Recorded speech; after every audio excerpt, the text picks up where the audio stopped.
Hi everyone, welcome to Christina's Craft Catch-Up. This is episode 8 and today is Friday the 28th of August 2015. So thanks very much for joining me today.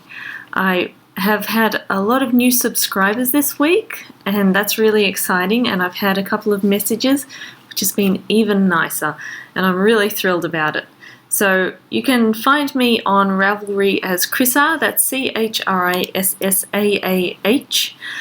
My blog is cutifulchristina.com and my Instagram is also cutifulchristina.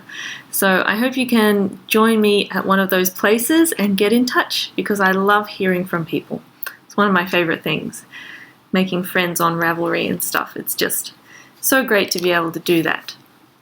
Okay, so I've decided I'm going to start a Ravelry group, so it should be up by now. If you're watching this, that means that I've put up my Ravelry group, and it'll just be called Christina's Knitting Catch-Up. Craft Catch-Up was what I used to have. This is a knitting catch-up only. And so please go ahead and sign up there, join the group, and join in the discussion. So I'll have a thread that says introductions where you can come and say hello, and I'll have some chatter threads, various ones, and I'm also going to start a knit along, which I'll talk about a little bit later in this episode. So before I get onto that other stuff, I thought I should show you what I've been working on. And this week I actually have 2 finished objects. So the first one is the mittens that I made for my dad, the fingerless gloves. Now I don't actually have these, I've already given them to my dad because I thought I didn't want to wait until Father's Day, which is Sunday week. I didn't want to wait until Father's Day to give them to him because it will be springtime by then and he might not need them so much. So at least now he'll get a little bit more wear out of them because it's still cold. And I'll put in a picture of those mittens here.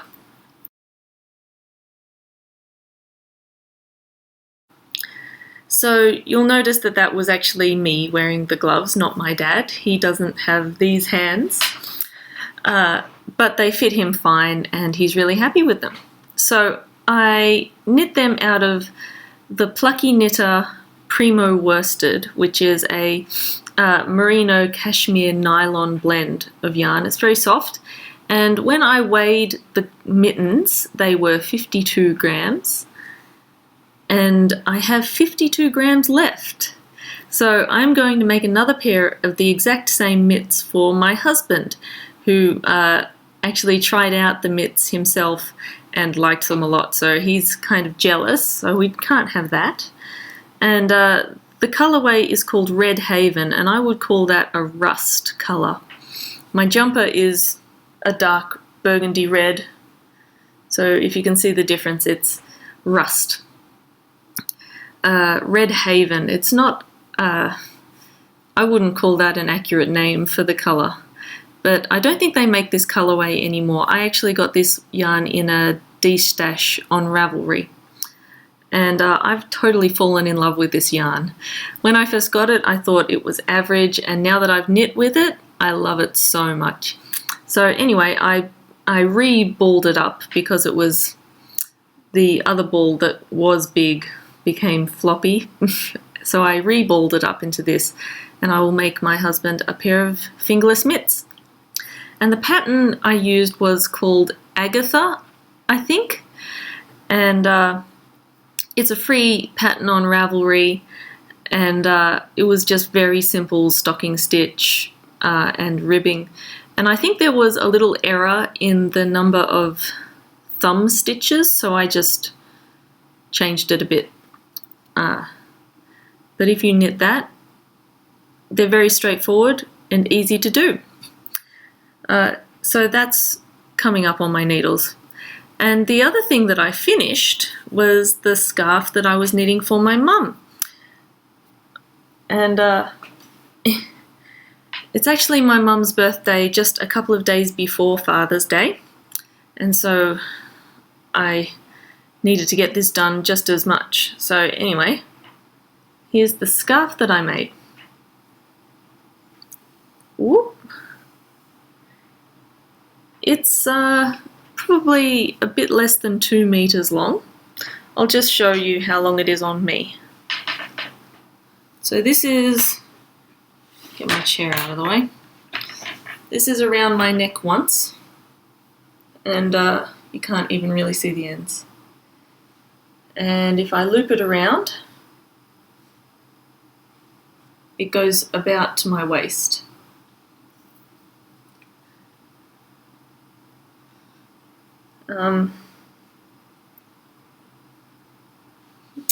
Here we are, you can really see the lace pattern if I pull it out a bit.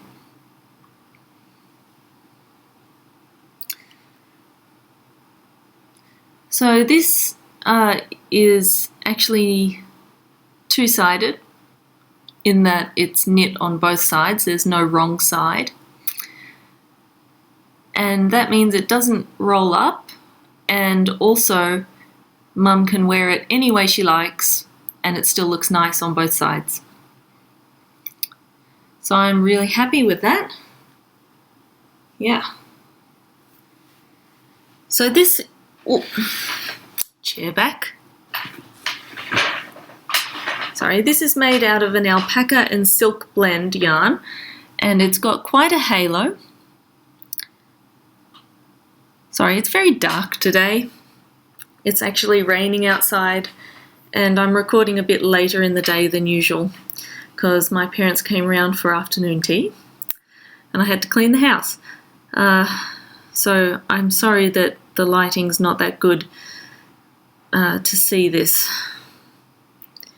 But it's a silk alpaca blend yarn, and I can't remember what the brand is, but it's on my Ravelry notes if you want to look it up. And it's an Australian yarn, I know that. And the silk forms a very strong central core to the yarn, and the alpaca is the fluffy stuff on the outside. And wearing it, it's very warm and lovely. I'm just really happy with this. I kind of want to keep it. I have made one mistake, which is I purled a row instead of knitting a row. I must have been not paying attention, and you could see it before I blocked it, but now I've blocked it, it's become invisible, so that's good. I'm happy with that. Invisible mistakes are the best kind of mistakes. So let me see, that's the two finished objects this week, is the mittens and this scarf. I might just see if I turn on this light, it might help. Hold on.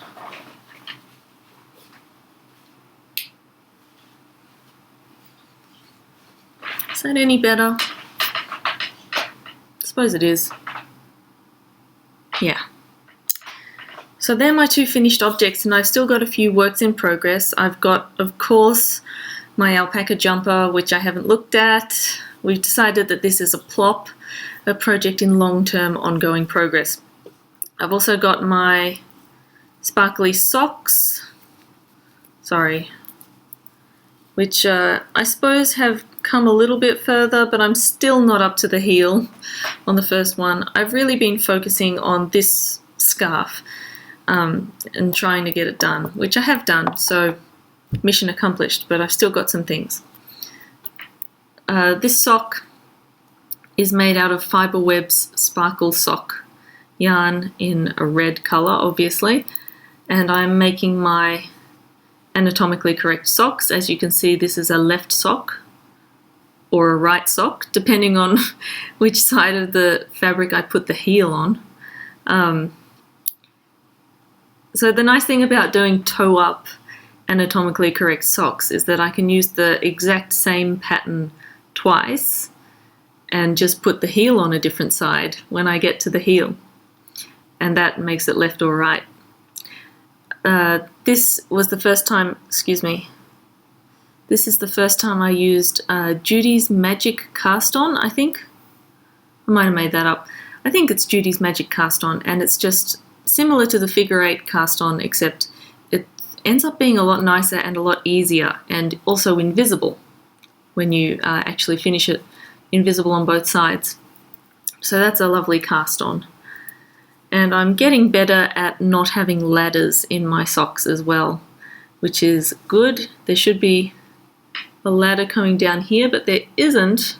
Well, there is a little bit, but I'm getting better at that. And it's just a 60 stitch sock made on 2mm needles, which are the smallest ones I have. And I think that's the smallest standard size is 2mm. I have quite a loose gauge, so the smaller the needle, of course, the better. So that's, excuse me, that's ongoing sock. And the other thing that's ongoing, I'm just going to turn the computer, is my Rowan Angora Haze cardigan, which is the Lobelia cardigan. Rowan Angora Haze is the yarn. And this is coming along really well. I'm actually up to the ribbing at the waist. And I don't know why it's tipping down at the front, but it's just past my waist now, and I've started the ribbing, although you can't see because it's so fluffy. Isn't that nice? There's my sleeves being held, my back, which is plain. Just great. I didn't put it on larger needles because I thought I'll just keep knitting it. So that's all my works in progress. That's all my finished objects. And of course these gloves haven't even been started yet. I've got a lot on my mind to start though, so we'll see. Pretty soon I'll get going. Let me see. Oh yeah, so something I like this week, moving on to a new segment, something I like. I've been reading some books on my Kindle, or on my iPad Kindle app. And I started with a book my friend recommended to me, and I bought it actually while I was in hospital at the end of last year, just after Christmas last year. And it's called The Mischief and the Mistletoe. The Mischief of the Mistletoe, maybe? It might be Of the Mistletoe. And it's by Lauren Willig, and it's a sort of Christmas spy romance novel. And I finally got around to reading it. I couldn't read it while I was in hospital because the painkillers would just make me fall asleep. And I sort of forgot about it, and I've just read it, and I'm completely hooked. And it's part of this series called the Pink Carnation series. And they're all sort of spy romance novels in a historical setting of Bonaparte's France and around that time in England. And everyone's a spy. And it's just so great. And the female characters are all very intelligent and likable, and the men are gentlemen, and it's just great. So I've been totally into that, and that's probably why I haven't got very much further on my sock. I can knit and read at the same time, but not when I have to do anything tricky, and not when it's a particularly good part of book. So The Mischief of the Mistletoe is, I think, the 7th novel in this series, and there's 10 or 11 or something.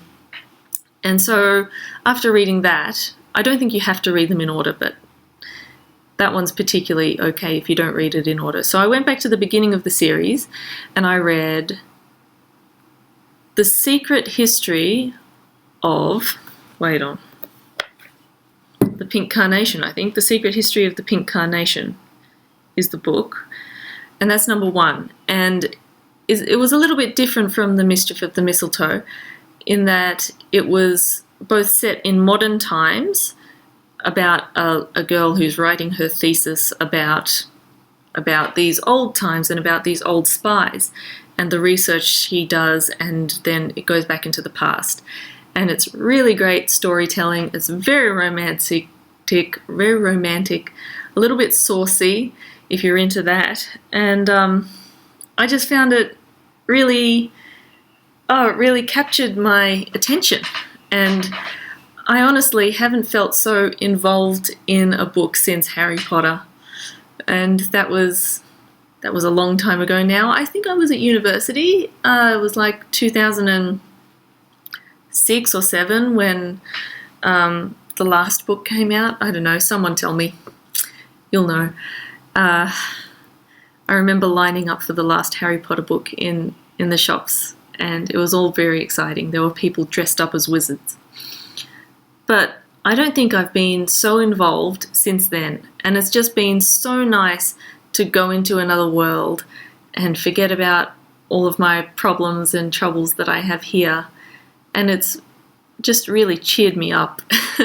I mean, my life is pretty good, right? I have a lovely husband and a job and a nice little house that I'm renting, but sometimes it can just be really great to escape into another time.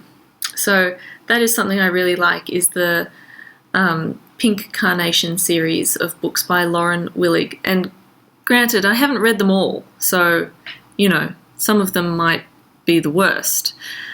But I'm up to the second book now, and the second book is called The Mask of the Black Tulip. See, all of these spies have flowery names. There's the Scarlet Pimpernel, right? These books are based on the idea that the Scarlet Pimpernel is historical and not fiction. And Scarlet Pimpernel, Pink Carnation, Black Tulip, you know, they're all spies with these botanical names, which I like a lot. So been having a lot of fun with that. So that's something I really like. And I'm going to now review a book. A knitting book, as it happens. This book. Pretty Funny Tea Cozies. Can you hear me when I'm behind a book? Pretty Funny Tea Cozies and Other Beautiful Knitted Things. Now, I think I saw this book or something like it on the Tilly Trout podcast from quite a while ago, from like almost a year ago. So I might be reviewing the same book as her. I'm not sure. But it's basically tea cozies and some other things. So it starts with, you know, very simple tea cozies. How do I... And it progresses to the sillier and sillier tea cozies. For example, this one that's a dolly dress. And it's got all the instructions for firstly how to knit and how to do the interesting stitches. There's a lot of sort of loopy stitches. There's a nice one. Loopy stitches and interesting stitches like that. It tells you how to do all of those. And it's also got some other crafts that are not tea cozies. So here's some lovely coat hangers with knitted covers that are lovely. It's also got a scarf in there sometimes. Look at that. Fruit bowl. And in this particular one, I think it shows you how to make all of the separate little fruit, and then you sort of put them together. So you could adjust it to be whatever fruit you wanted. If you wanted all grapes, then you can just do the grapes. Or if you wanted it just to be pears, you could just do pears, or apples, or oranges. So that's quite cool. Let me see if I can find some other interesting ones. It's got some coasters. Here's a scarf. Double knitting. So it's got all different techniques in there. Sorry, finding something interesting for you. Here's an interesting one. So it's a daffodil. Or is it a windmill? Yeah, no, it's a daffodil. And so that comes in pieces and then you sew them together. This one's particularly odd. Russian caravan. Okay. I do love the names. Oh, I love this one. This is a chook. So that uses like mohair yarn in loops to make the little feathers and stuff. And it's got a few other things that aren't tea cozies, as I said, how to make all of the stuff. They've got charts in the back. Of course, they've got a abbreviations list. The sun just almost came out. And it's written by an Australian girl, I think. So that's pretty funny tea cozies. Isn't that cute? I have no idea who gave this to me. It must have been a gift. I actually have a friend. Hold on, I'll get something. Sorry. I have a friend who knits art sculptures, and she's very talented, and she knit me this tea cozy. Sorry, it doesn't quite work on my teapot because my teapot has a up handle. Let me take it off. See, there's my teapot. Here it is. So it's got these wonderful spiral flowers and leaves here. And it's got sort of a checkerboard pattern of knit and purl on the body. And the inside is ribbed.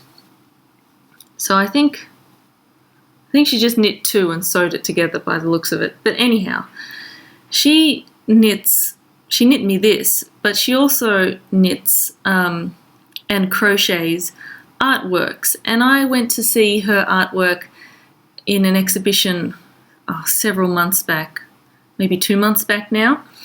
And I saw her cloud, which is this wonderful piece of art that I adore. And it's this knitted cloud. It's very large, and it's just full of some beach balls or something to keep it full. And I think she's done one version of it where it kind of breathes. So anyway, here's a picture of the cloud.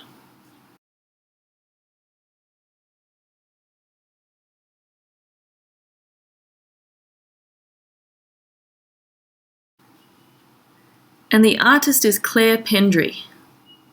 And I'll include a link in the description box below. She's got some really lovely art. I like her art because it's very accessible and happy and not at all pessimistic like some of the other art I've seen is. Artists sometimes seem to want to upset you, but she never does. So anyway, that's Pretty Funny Tea Cozies and my friend Claire. So she might have given me that book, I'm not sure. Okay. So let me tell you a little bit about my week. As I said last week, I went and had afternoon tea with Andrea from the Wonderwool podcast. Hello. And we had a lovely time. I think we stayed and chatted for about 2 hours and had our cups of hot chocolate. And that was lovely. And I'd like to do that some other time. So that was really fun. I do recommend her podcast too. She's lovely. And otherwise this week I just taught a lot and had rehearsals and stuff. Next week I've got a concert on Friday night, so hopefully I'll be able to record as normal. Maybe. And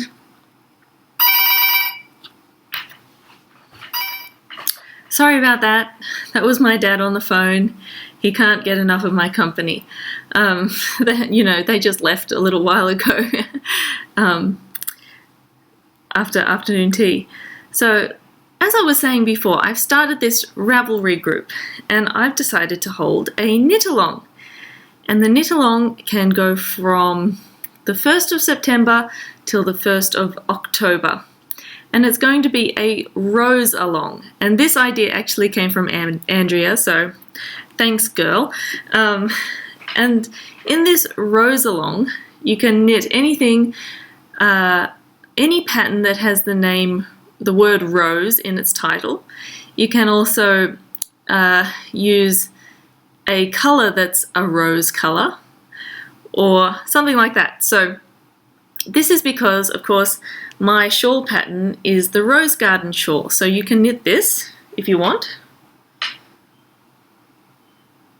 See all those roses? Sorry, I haven't, I've had this stuffed in my cupboard and it's rolling up a bit. Shows how well I take care of my stuff. So anyway, there's my rose garden shawl. And you can use that for the knit along. But I also remembered I have made another thing with the name Rose in the title. I made this jumper called the Rose Bramble jumper.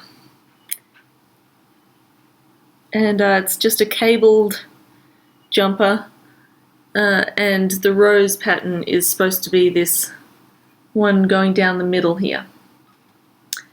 So that would be another option if you wanted to do something like that. Also, if you look at this color, this is pretty clearly a rose color, isn't it? So that would count as well. So my rose along is going to start on the 1st of September, which I believe is, oh my gosh, what day is the 1st of September? Let's think. 30 days has September. So today's the 28th, so that's Sunday. No, it isn't. It's Monday. So from Monday until the 1st of October, I'm going to have a rose along, and there will be prizes for finished objects. So we'll have a chatter thread, and we'll also have a finished objects thread where you can post just your finished objects, and I will do a prize draw from those entries. And let me think, I don't know quite what I'm going to have as prizes yet, but perhaps a lovely skein of yarn, perhaps some beautiful stitch markers, perhaps a project bag. I know how much everybody loves them. So we'll think about that. And that is my plan for the Ravelry group. I'm a bit scared to start a Ravelry group, I must say, because I feel like I don't have that many followers, and what if it's a total failure, and you know, I have all these self-doubt kind of feelings. So please join. It would make me feel so much better if you joined in. Yeah, so that's about all I have time for today. I have to finish my afternoon tea, obviously. Let me have a look in my show notes. Check that I've done everything. Yep. So by this time next week, it will have been my mum's birthday already, and she will have this around her lovely neck. And it won't quite be Father's Day, and I will have not quite done my concert that I'm up to. And the Ravelry group will be happening, hopefully, and the knit along will be strawberry. The knit along will be going. So I have to think of something to knit for the knit along with roses in it. So anyway, that's enough from me. Thank you so much for watching. Please do get in touch because I would love to meet you. And I actually got a really lovely message from someone this week, so that was really kind and I appreciate it so much. Yeah, so please do get in touch with me. I want to be your friend. So anyway, I'll see you next week. Bye!